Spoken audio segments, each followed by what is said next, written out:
우리 옆에 분과 인사할까요? 잘 오셨습니다. 시작. 또 이렇게 인사할까요? 웃는 모습이 아름답습니다. 시작.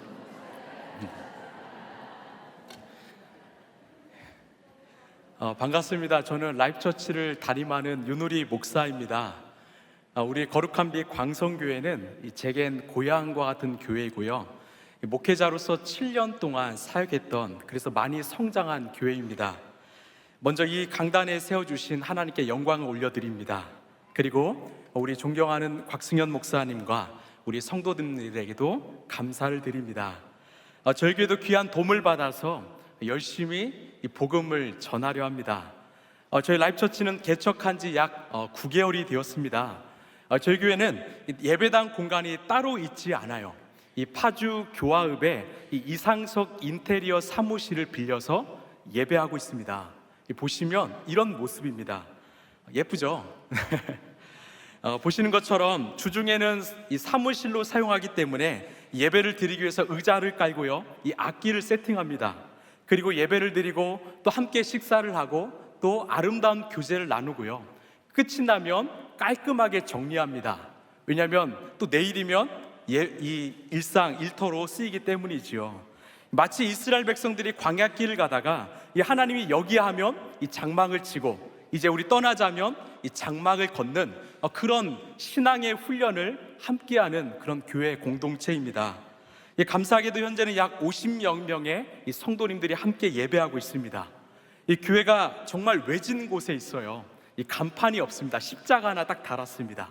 찾아오기도 참 쉽지 않습니다. 그런데 매주 감사하게도 찾아와 주세요.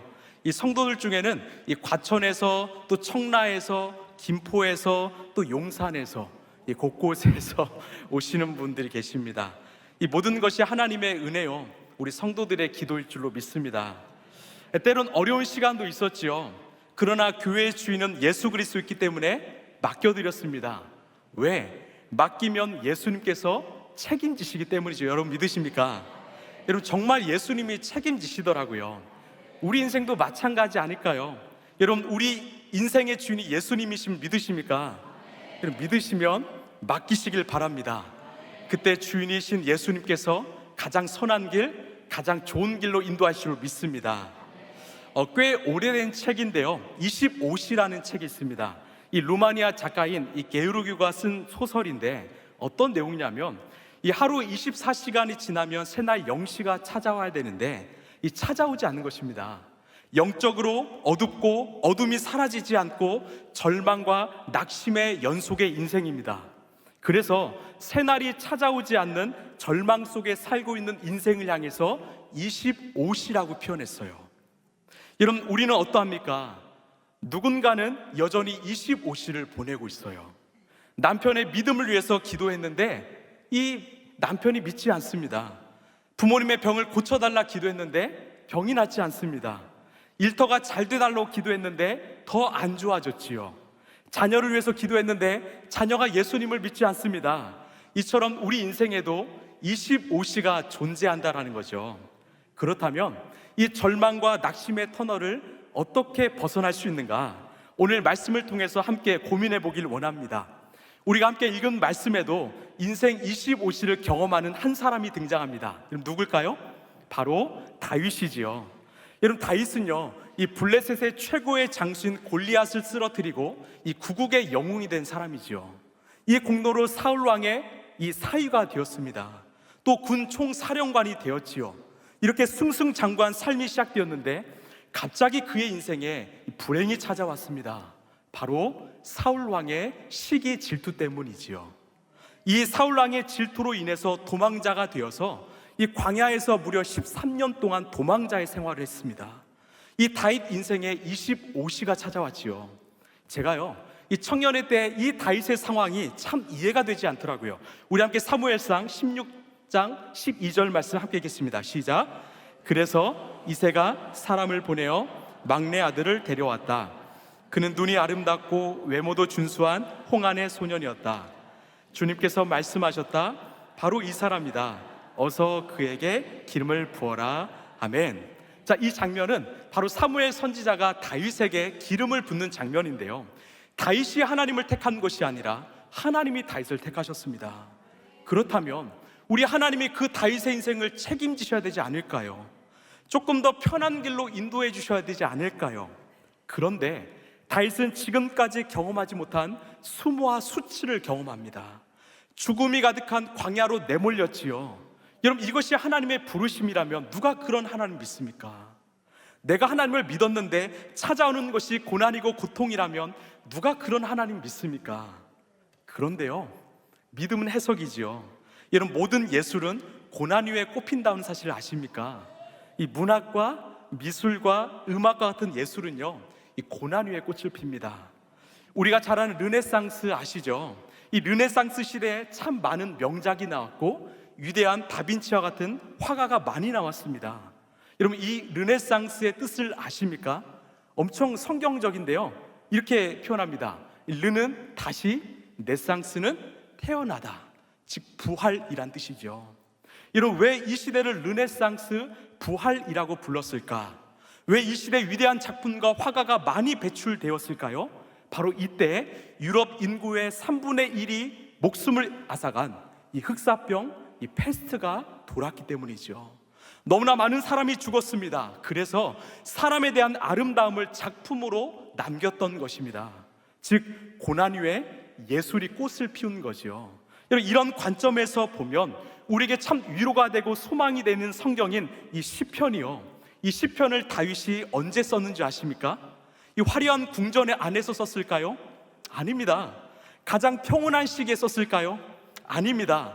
바로 도망자의 삶, 고난과 고통이 가득한 광야에서 썼습니다. 무슨 말이에요? 고난은 결코 고난으로 끝나지 않는다라는 거죠. 다시요, 고난은 결코 고난으로 끝나지 않습니다. 여러분, 고난은 하나님의 부르심입니다. 여러분, 믿으십니까? 고난을 통해서 하나님은 우리를 초청하고 부르십니다. 그래서 C.S. 루이스는 그의 책 고통의 문제에서 고난을 이렇게 정의했지요. 고난은 하나님의 변장된 축복이다. 여러분, 믿으십니까? 왜요? 그 고난을 통해서 하나님을 만났기 때문입니다. 여러분, 지금 인생의 25시를 보내십니까? 우리 인생에 고난과 고통이 있습니까? 지금이 바로 그때입니다. 하나님이 저와 여러분을 부르고 계신다라는 거죠. 하나님은 언제나 그 사람을 사용하시기 전에 광야로 보내셨습니다. 요셉도 광야로 보내시고 모세도 광야로 보내셨지요. 다윗도 세례요한도 광야로 보내셨지요. 심지어 예수님도 광야에서 훈련을 받게 하셨습니다. 여러분, 그런데요, 이것 하나 기억하실래요? 광야가 바로 최종 목적지가 아니라는 것입니다. 여러분, 광야는요, 통과하는 곳이지 목적지가 아닙니다. 광야를 통과해야 하나님이 약속하시는 그 땅에 도착할 수 있다는 거죠. 하나님은 광야를 통해서 우리가 버려야 될 것들, 깨져야 될 것들, 가져야 될 것들을 반복해서 훈련을 시키십니다.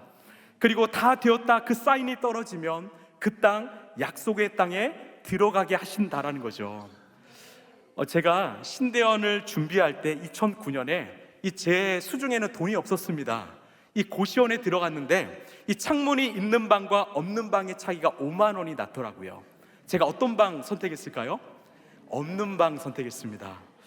남들보다 시험을 늦게 준비해서 열심히 공부했습니다. 새벽에 일찍 일어나서 밤 늦게까지 최선을 다해 공부했습니다. 그런데 정말 춥고 외롭고 힘들고 배고픈 시간이었습니다. 그런데요, 여러분, 그 시간이 제 인생에서 가장 행복했던 시간 중 하나란 믿으시겠습니까? 왜 행복했을까요? 바로 우리 예수님과 동행했기 때문이죠.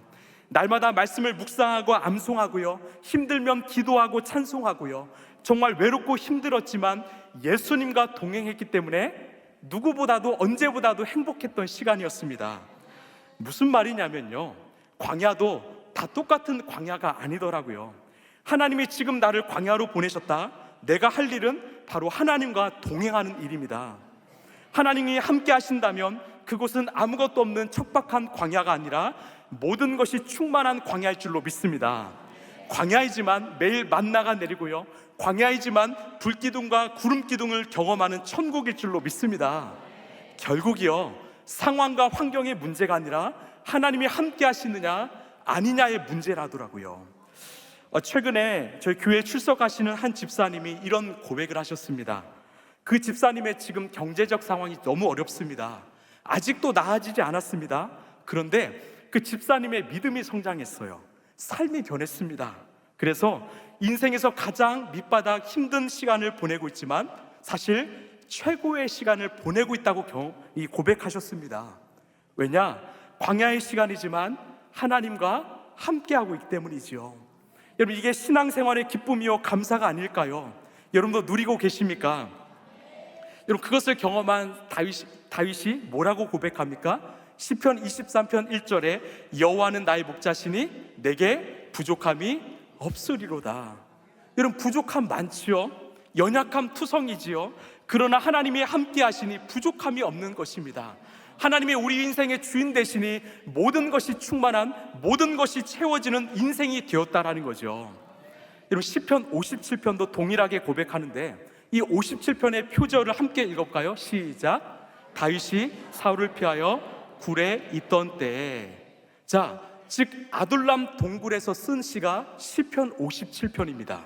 우리 57편 7절 8절 함께 읽겠습니다. 시작. 하나님께여 내 마음이 확정되었고 내 마음이 확정되었사오니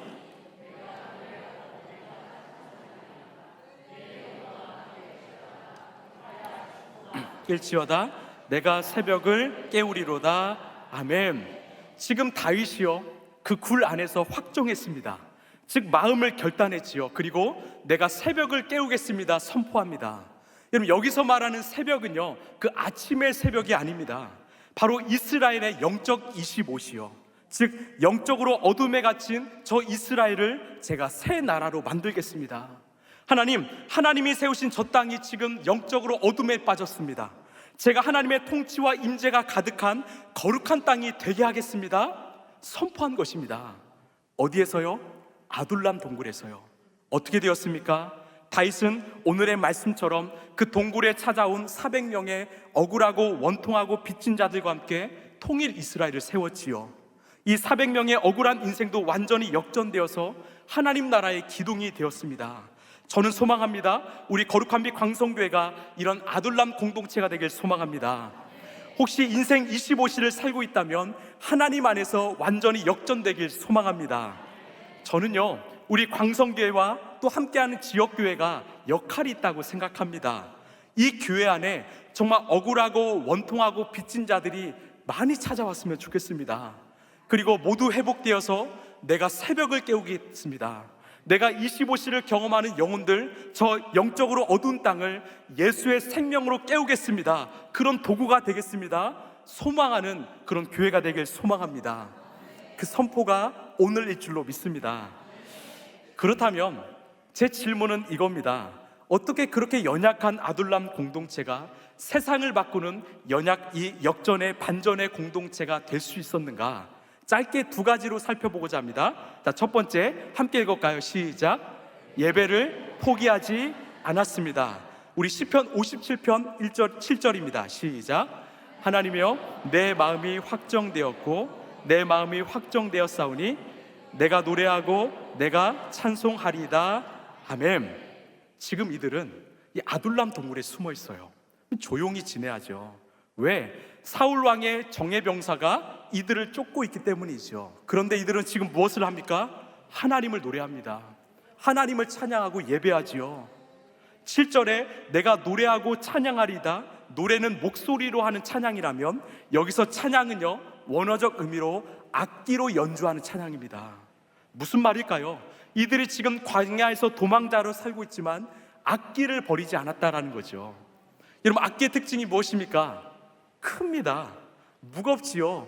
이동할 때, 도망갈 때 굉장히 불편하지요. 그런데 버리지 않았다라는 겁니다. 왜요? 이유는 하나죠. 하나님을 찬양하고 싶어서요. 하나님을 전심으로 예배하고 싶어서. 즉 하나님을 예배할 수 없는 상황에서도 하나님을 예배했던 것입니다. 우리에게도 그런 예배자의 마음이 있습니까? 그래서 이들이 고백합니다. 우리 8절입니다. 시작. 내 영광아 깰지어다. 비파야 수금아 깰지어다. 내가 새벽을 깨우리로다. 아멘. 비파와 수금으로 연주를 했다라는 거죠. 그 다음의 고백이 참 감동인데요. 우리 9절에서 11절입니다. 시작. 주여, 내가 만민 중에서 주께 감사하며 문 나라 중에서 주를 찬송하리이다. 무릇 주의 인자는 커서 하늘에 미치고 주의 진리는 궁창에 이르리이다. 하나님이여, 주는 하늘 위에 높이 들리시며 주의 영광이 온 세계 위에 높아지기를 원하나이다. 아멘. 지금 다윗과 400명의 사람들이 완전히 변했습니다. 나중에 시편 57편의 앞구절을 보시면 정말 힘들어서 절규하며 기도하는데요. 그런데 마음을 결단하고 하나님을 예배하니까 이 영적 흐름이 완전히 변했던 거예요.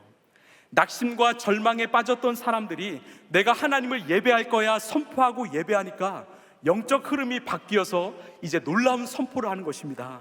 하나님, 제가 저 어둠에 빠진 이스라엘을 구원하겠습니다. 하나님의 영광이 저 나라와 온 세상에 세워지길 원합니다. 지금 인생 낙오자였던 다윗과 400명의 사람들이 선포하는 것입니다. 여러분, 예배는요 바로 믿음의 선포요 비전의 선포일 줄로 믿습니다.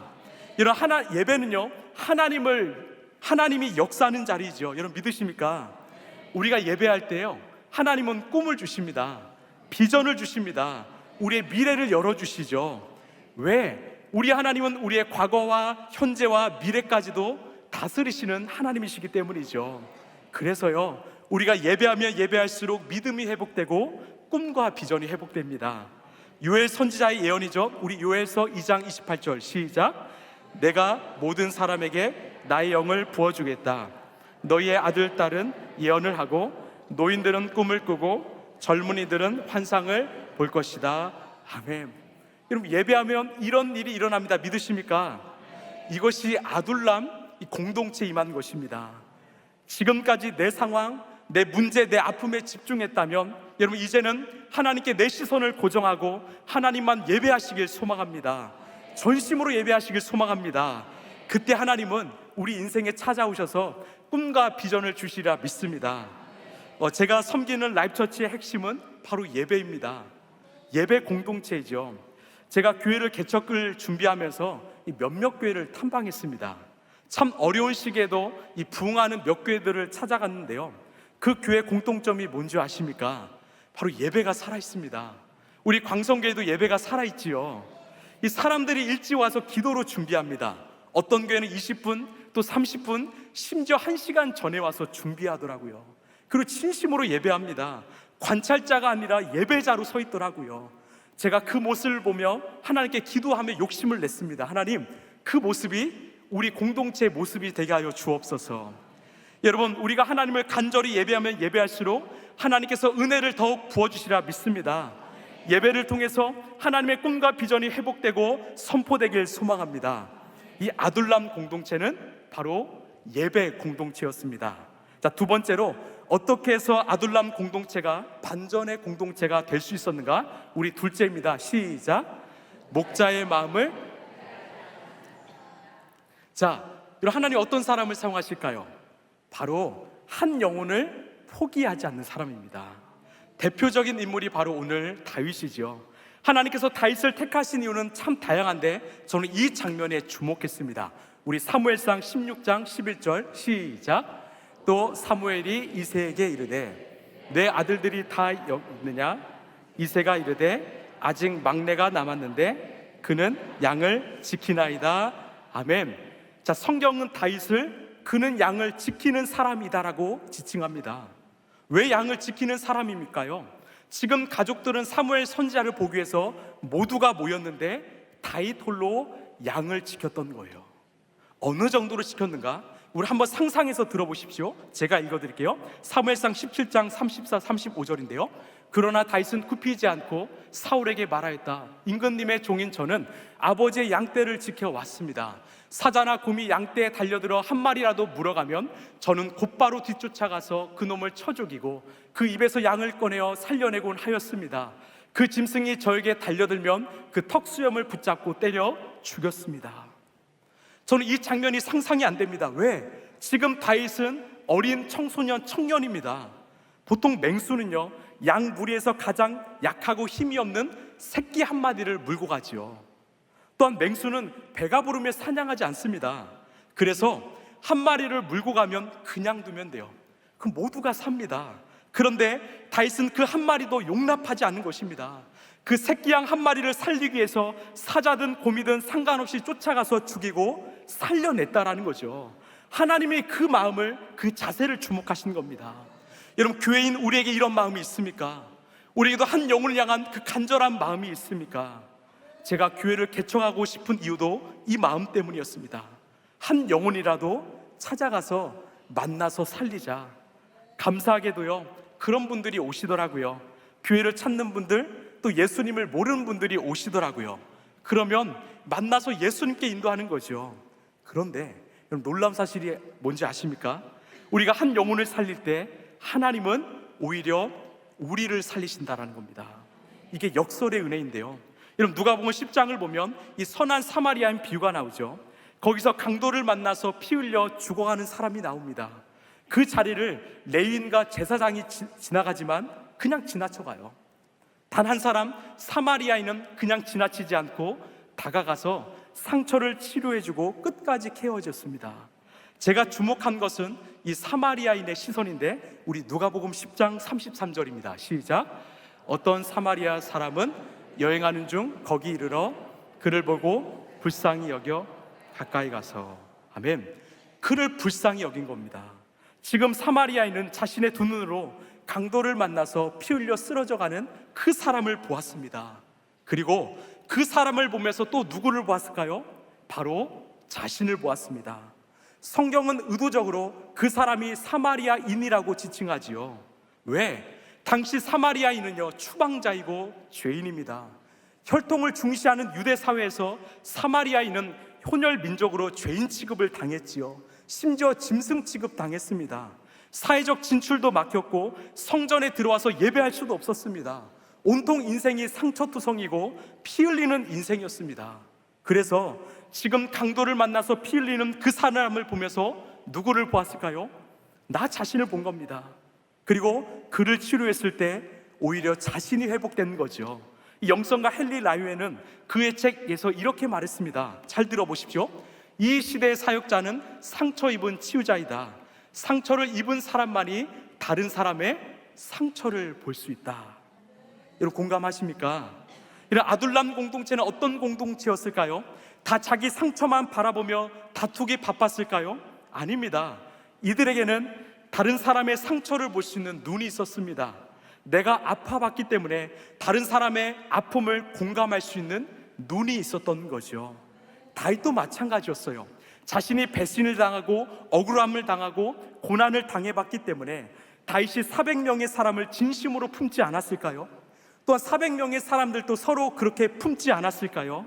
즉, 아둘람 공동체는 상처와 공동체가 아니라 치유 공동체일 줄로 믿습니다. 결국 치유된 사람들이 세상을 변화시키는 것입니다. 여러분, 우리에게 필요한 것이 바로 이런 목자의 마음이 아닐까요? 한 영혼을 향한 마음이 아닐까요? 우리 예수님 누구십니까? 요한복음 10장 11절에 나는 선한 목자라 선한 목자는 양들을 위하여 목숨을 버리거니와. 우리 예수님이 우리를 살리게 하여 당신의 목숨을 버리셨지요. 죽을 수밖에 없는 우리를 살리게 하여 십자가에 달려 우리를 살려내셨지요. 오늘 또 그런 영혼들을 찾아 헤매시는 그 예수님의 마음을 아십니까? 여러분, 우리에게도 그 목자의 마음이 있습니까? 영혼을 위해서 내 생명을 던지는 그 마음이 있습니까? 여러분, 축구는요, 이 팀플레이입니다. 한 사람만 잘해서는 안 되지요. 11명이 한 팀이 되어야 합니다. 교회도요, 팀플레이입니다. 이 목회자 한 사람이 아니라 성도 모두가 함께 살려야 합니다. 또한요, 한 교회만의 노력이 아니라 모든 교회가 함께 살려야 됩니다. 그 일에 하나님께서 우리 거룩한 빛 광성교회, 특별히 지역교회 세우기 팀을 부르셨으리라 믿습니다. 여러분, 이 목자의 마음을 회복하시길 소망합니다. 말씀을 마무리하겠습니다. 우리 인생에 25시가 찾아왔습니까? 여러분, 이 땅에 25시가 가득합니까? 하나님을 예배하십시오. 전심으로 예배하십시오. 하나님께서 여러분을 통해서 이 어두운 시대를 이끌어오는 놀라운 꿈과 비전을 허락하실 것입니다. 그리고 목자의 마음을 회복하십시오. 한 영혼을 품으십시오. 한 영혼을 진심으로 사랑하고 예수님의 마음으로 품으십시오. 그때 우리 교회는, 또한 우리 거룩한 빛 광성교회는 이 시대의 아둘람이 되어서 세상을 변화시키는 역사의 도구가 될 줄로 믿습니다. 여러분, 하나님 나라는 팀플레이지요. 우리는 한 팀입니다. 우리 광성교회를 통해서 또 함께하는 지역교회를 통해서 이 지역에 하나님 나라를 세워가는 이 시대의 아둘람, 치유와 회복의 공동체가 되길 간절히 소망합니다. 기도하겠습니다. 하나님 감사합니다. 우리를 하나님의 도구로 불러주신 하나님 감사합니다. 우리 교회가 아둘람 공동체가 되게 하여 주시옵소서. 한 영혼을 천하보다 귀하게 여기며 그 영혼을 위해서 울어주는 목자의 심정이 되게 하여 주시옵소서. 우리가 하나님을 전심으로 예배하길 원합니다. 매주 그냥 드리는 예배가 아니라 마지막인 것처럼 전심으로 드리길 원하오니 주여 예배하는 가운데 꿈과 비전을 회복하여 주시옵소서. 우리 광성교회를 통해서 이 지역에 하나님 나라가 세워지게 하여 주시옵소서. 모든 것 주님께 맡겨오며 사랑이 많으신 예수님 이름으로 간절히 기도하옵나이다. 아멘.